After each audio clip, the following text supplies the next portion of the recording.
Good afternoon, Sojourn. I hope that this finds you well. I know that I can speak for the staff and the elders when I tell you that we're thinking about you often.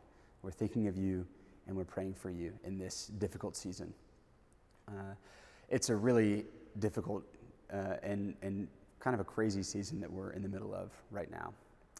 We're in a season where our culture is increasingly polarized along political lines.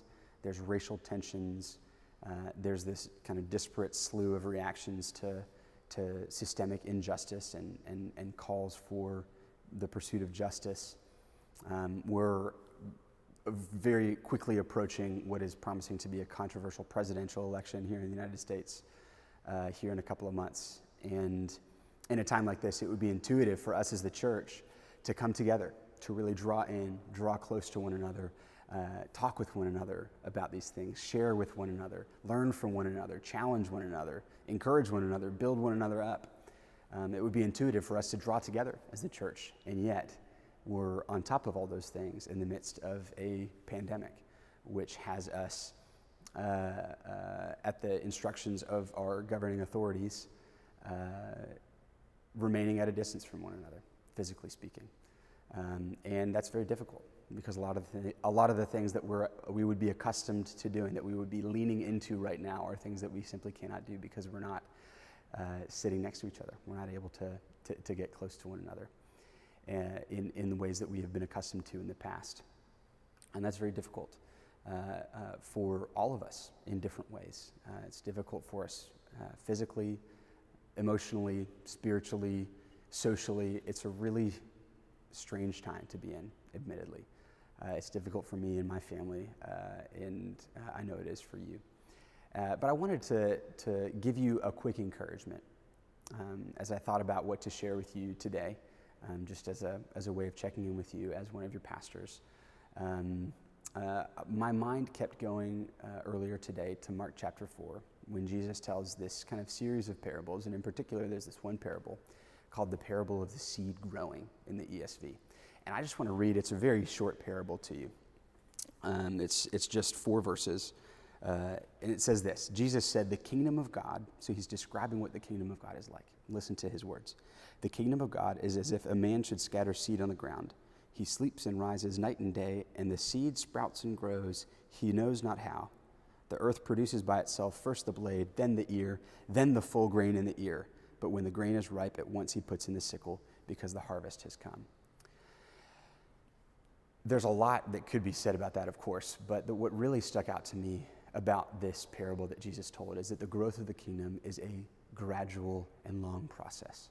So often we like to think of the harvest that will come as the kingdom grows in the world around us, whether we're talking about the salvation of people, or whether we're talking about the fruit that God is bearing by his Spirit in our lives. We like to talk about harvest seasons. We like to lean into seasons where things are going well and we get to actually see benefits from what God has been doing.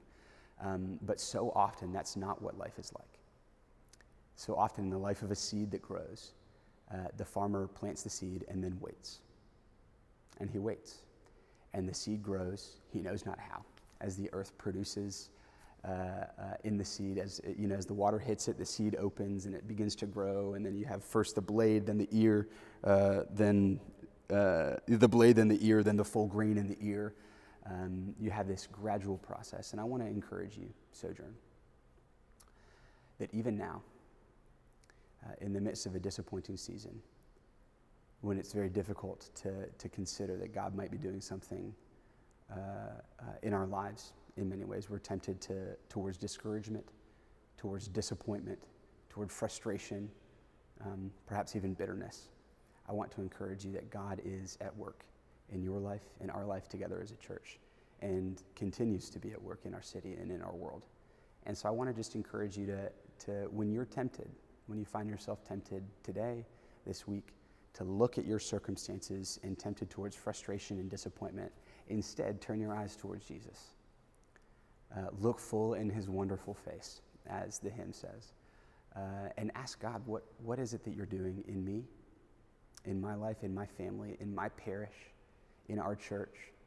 What is it that you're doing among us that you want us to be praying for, that you want us to be leaning into? Because God is at work, brothers and sisters. He loves us. He loves you.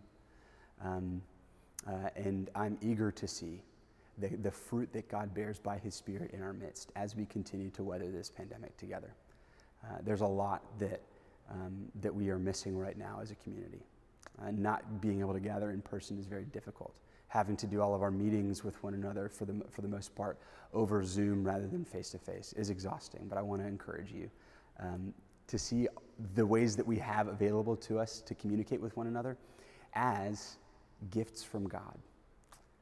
There is a persecuted church around the world that has been struggling with inability to gather for much longer than we have. There are people without technology, without internet connections, even now, who are unable to communicate like we get to communicate. We get to see each other's faces as we talk to one another through video. And so while it is certainly not the same, and we are all thirsting for the time when we can once again gather safely in person, I want to encourage you towards thankfulness that God has given us so many things to enjoy one another with, even in the midst of this strange season.